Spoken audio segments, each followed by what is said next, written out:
السلام عليكم ورحمة الله وبركاته. كسو دوادا ورارك عيارها kooxda Paris Saint-Germain oo si rasmi ah u cadeysay in xidigeeda Neymar aanu taam u ahayn safan doonin kulanka ay habeenkii Arbacada la leeyihiin kooxda Barcelona. xidiga reer Brazil ayaa sidoo kale hore u seegay kulankii ay lugtii hore kooxdiisu 4-1 ku soo adkaatay. Neymar ayaa ku soo laabtay tababarka toddobaadkii hore, hase ahaatee kooxda reer Faransiis ayaa maanta si rasmi ah u sheegtay inaanu safan doonin kulanka habeen dambe.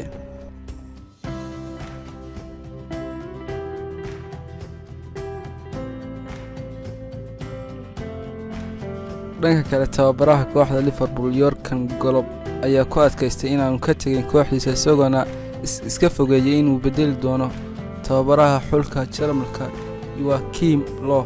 Löw ayaa isagu talaadadan daaha ka qaaday inuu xagaagan ka fadhiisanayo tababarka xulka dalkaasi Jarmalka oo uu soo ahaa muddo 15 sano.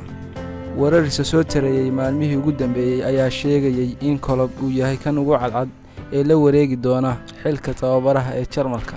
si kastaba xaalku ha ahaadee, Klopp oo maanta la hadlayay warbaahinta ka hor kulanka ay kooxdiisu la leedahay Leipzig ayaa ku adkaystay inuusan qorsheynayn inuu ka dhaqaaqo kooxda Liverpool una ku sii dhiganaan doono heshiiskiisa kooxda ee dhacaya 2024.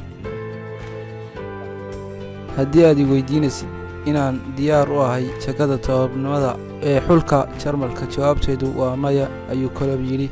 wuxuu sidoo kale raaciyay 3 sano ayaa iga hadhay heshiiskaygii Liverpool, miyaanay ahayn way iska fududahay heshiis ayaad saxeexaysaa waana inaad ku dhaganaataa.